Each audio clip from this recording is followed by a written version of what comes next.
Hello, my name is Barbara Olenek, and I am the author of Blessed is Her Name.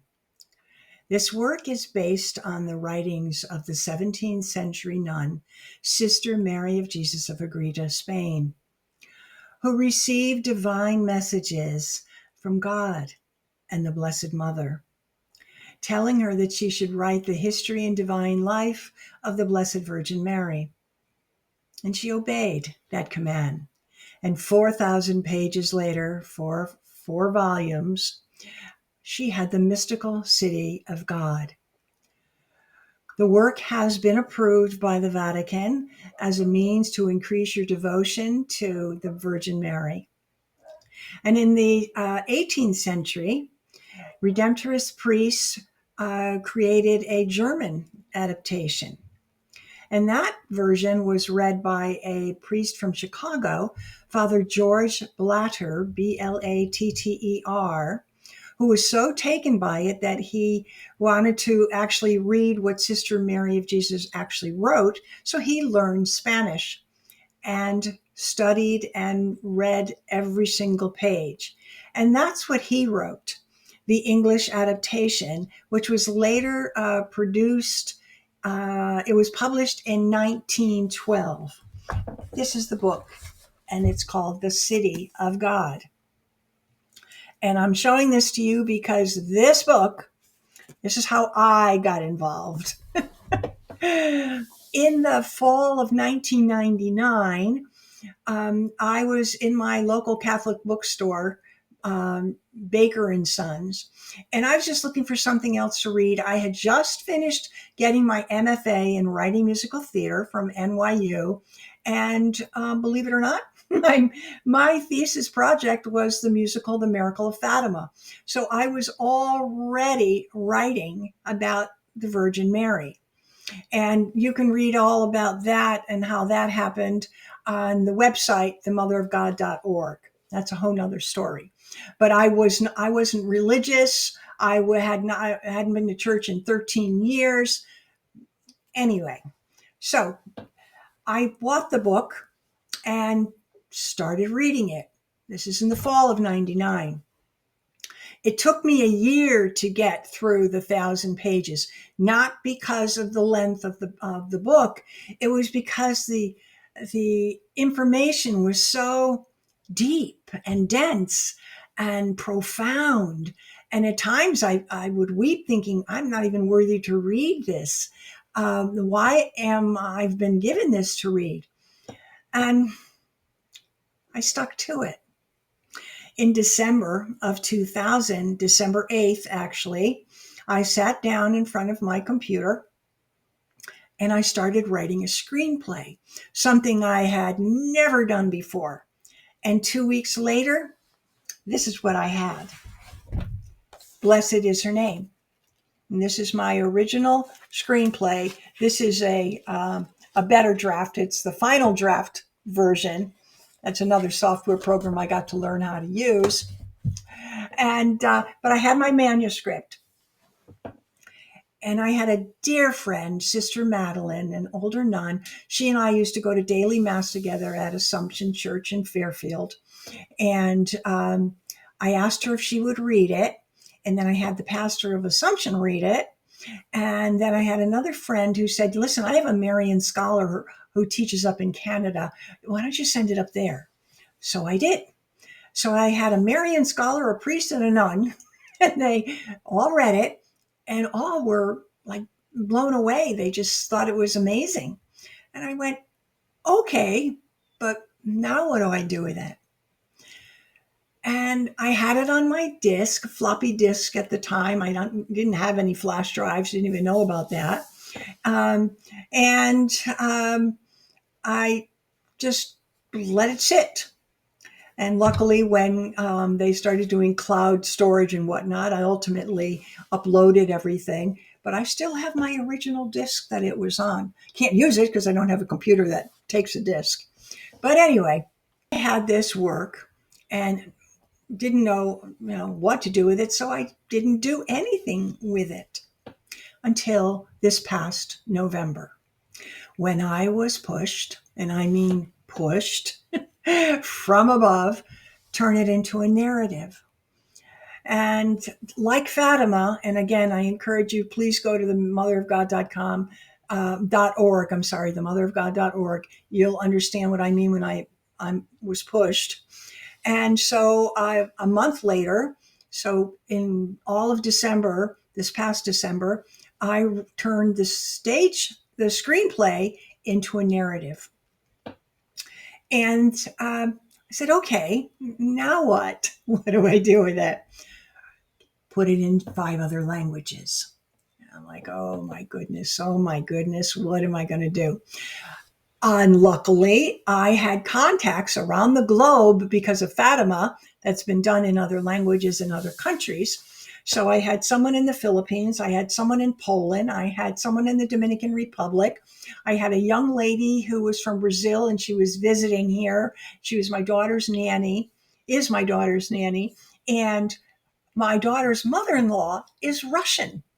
So I said, I wonder.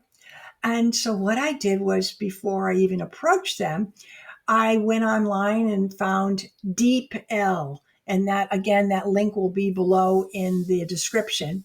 But Deep L is a phenomenal translation program. They do a fabulous job. Google Translate also does an amazing job. So I could upload the entire document and just select which languages I want and got them. And then I sent them off to each one of the ladies, respectively. Marta Mezuzewski is in Poland. So I sent it off to Marta. Renjita Bermudez is in the Philippines. Claudia Gonzalez is in the Dominican Republic. Elena Mpuku is here in the United States. She did the Russian. And Amanda Da Costa Vietosa is here in the United States, but heading back to Brazil this month. We're going to miss her. And so I asked if they would read it and then review it and edit it. And they were all blown away how really, really accurate the translations were. There were a few where the like pronouns or prepositions needed to be fixed, and colloquialisms like that didn't quite translate into their language that they had to adjust and rewrite. But otherwise, it was amazing. So it took about a month. I got those back. And then I went on Word, my Microsoft Word.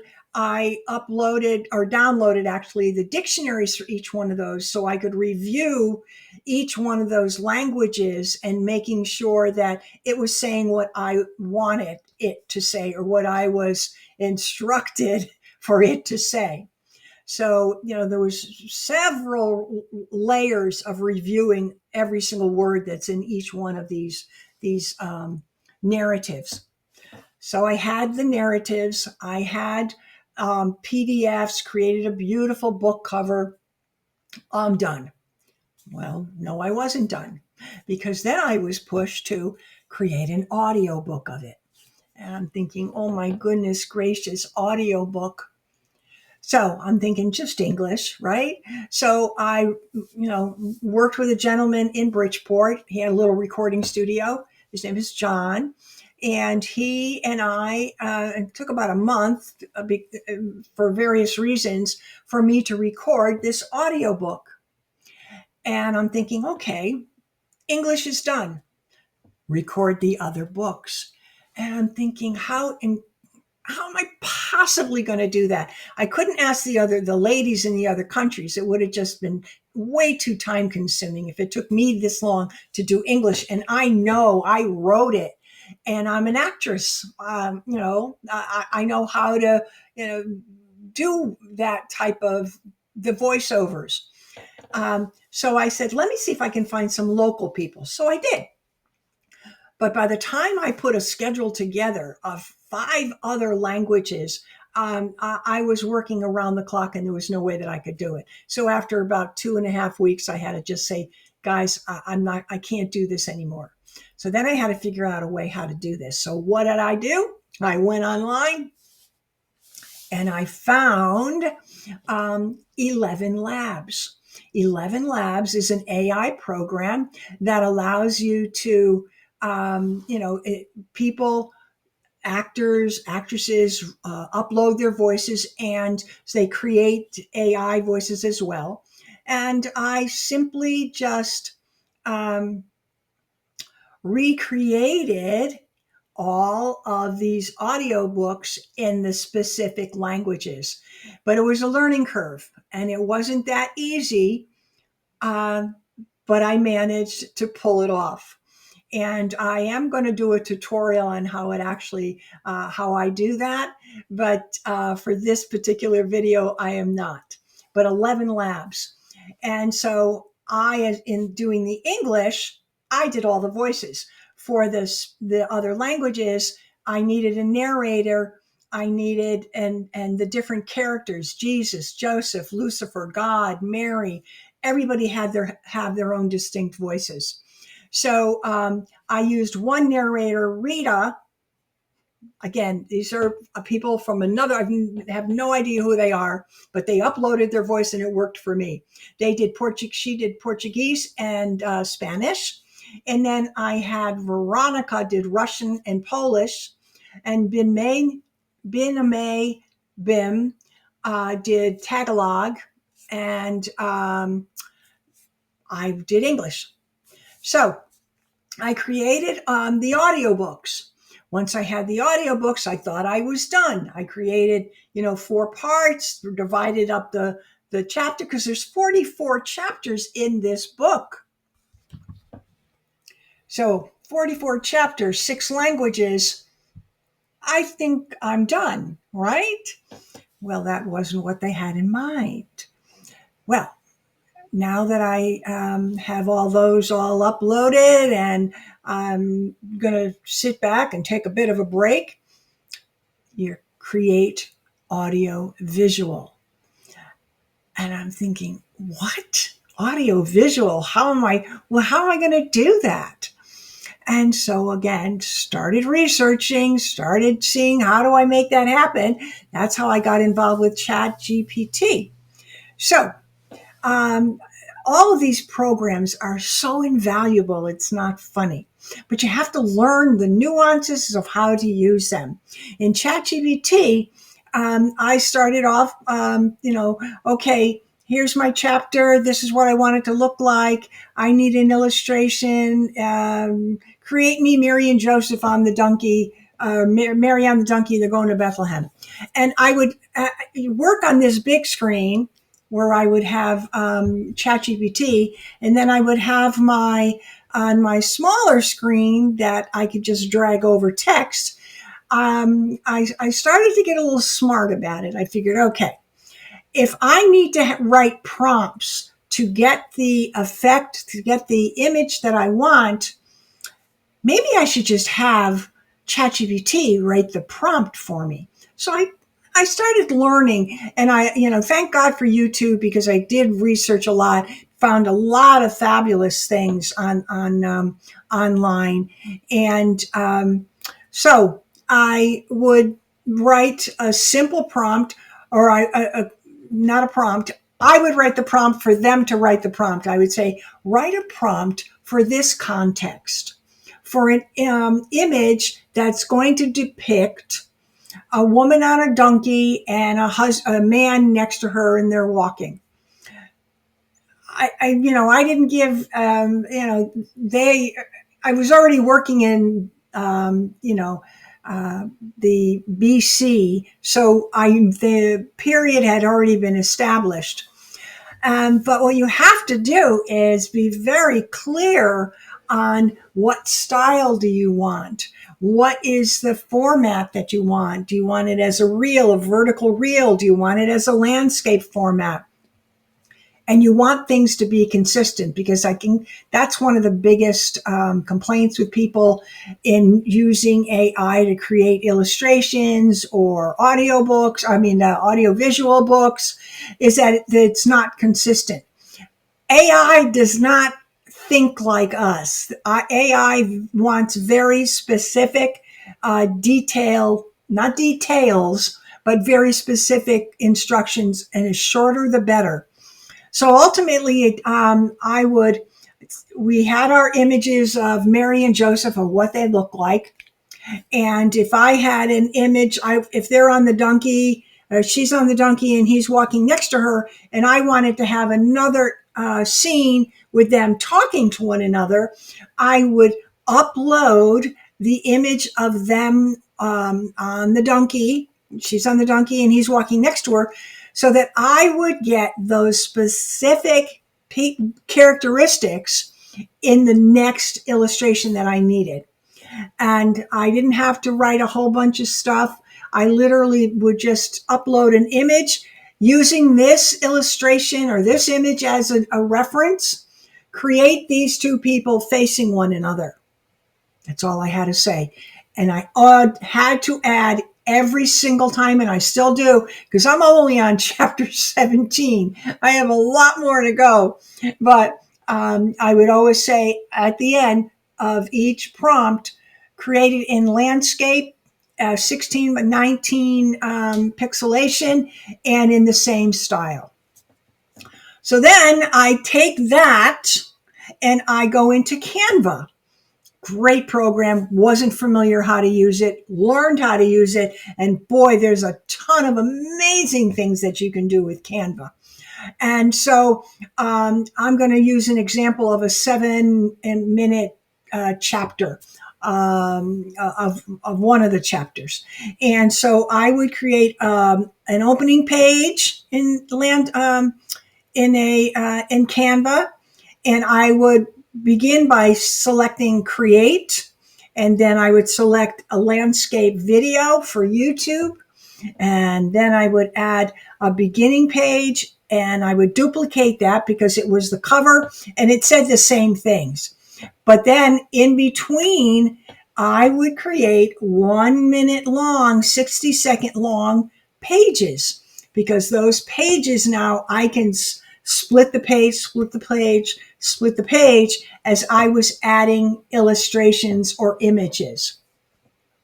To make it even better, I would then take those static image, not a lot of them, because I didn't want to make it too busy, but one or two, like for instance, Mary and Joseph, as she's on the donkey and they're talking, I upload that static image to another program, another AI program, and that transforms. It's called Vidu, VIDU. That transforms text to images, images to video. So I would upload that static illustration, that image, and I would create a 4, 5, or 8-second clip in this, whether it was 720 pixelation and or 1080. And I would say very simply, woman is speaking. I didn't add a lot, and you then get to choose. They give you a drop-down menu of how much action do you want. If it's set at auto, then they're going to create as much action as they possibly can. It doesn't always work out well. If you say small amount, medium amount, large amount, or dynamic, it gives you a lot of options. I would always say small to medium, and if I want Mary talking, I would just say woman talking. Then I would repeat it and say man talking, so that and I would be, and that takes a lot of practice. And even with practice, it doesn't always come out the way you want it to. So then I have now my illustrations, I have my video, and I would upload, and this is what I just finished doing chapter 17, but I upload my audiobooks, and I start with English because I know what it's going to be saying, and I know, how the scenes are going to be depicted and what illustrations are going to go with the text. And then I also, every single chapter is underscored with, it's called Hymn to Mary. And this is in a little aside, but I wrote Hymn to Mary in 2000, I'm going to say 2001 or 2002. It was my very first visit to Fatima. I was there for about a month, and I was in a small little convent right in the heart of Fatima. And in the chapel it was a tiny little chapel. I wrote Hymn to Mary, and it's in the show now. It's in the musical, but the orchestrated version of it, and it's expanded, was created by Junior Lamba Bastura, who was from the Dominican Republic. Young guy, super talented. So that runs about 2.5 minutes, 3 minutes long. So then I open up another program that I work with called Audacity, and I upload up the Hymn to Mary in Audacity, and then I duplicate that track for as long as I need it. Tagalog is always the longest of all the chapters. So if English is 7.5 minutes, Tagalog might be 8.5, maybe 9 sometimes. So I'll make my the length of my underscoring at least 10 minutes long, so that I can always trim it down if I need to. And so then once that's all pulled together and I've created everything, and it might take me, I'll give you an example. That 7.5 minute video took me about 6 hours to create. The Birth of Christ, chapter 15, which is 14.5 minutes, took me 14 hours to do, because I just wanted it to look a certain way and give the experience to whoever is listening and watching, that they're enthralled by it. How I'm just so excited that I get to do this. So anyway, that's how I create, blessed is her name, audiovisual experiences. And I used to teach college. I just stopped teaching this year for 25 years. I love teaching. And if you need help putting your audiobook into an audiovisual, drop me a line, send me a comment. Please subscribe and like. All of these, the first 15 chapters, and including the history, so there's actually 16, are available on our website, themotherofgod.org, and those are free. And they're also on YouTube. I have 6 podcasts, and the first 16 chapters are on that as well. It's the Meeting Marys series, and everything is language specific. So if you're looking for it in your language, it's there. And then I also have it on my YouTube channel, Blessed is Her Name, so that they're all under Blessed is Her Name. But the YouTube channel is actually, I release 1 chapter a week, because it's a lot of work. There's nothing less than 40 hours to create 1 chapter, in between the writing and the translating and the editing and the video creating and the everything that goes around. But I am beyond fortunate, beyond blessed to be able to serve in this way. And I thank you for listening. Please share, please like. And as I said, the first up till the birth of Christ, and including the birth of Christ, is free. After that, chapter 16 through 44, we're asking for a $10 subscription. It will help immensely. So I thank you, and God bless you. Have a wonderful night. Bye.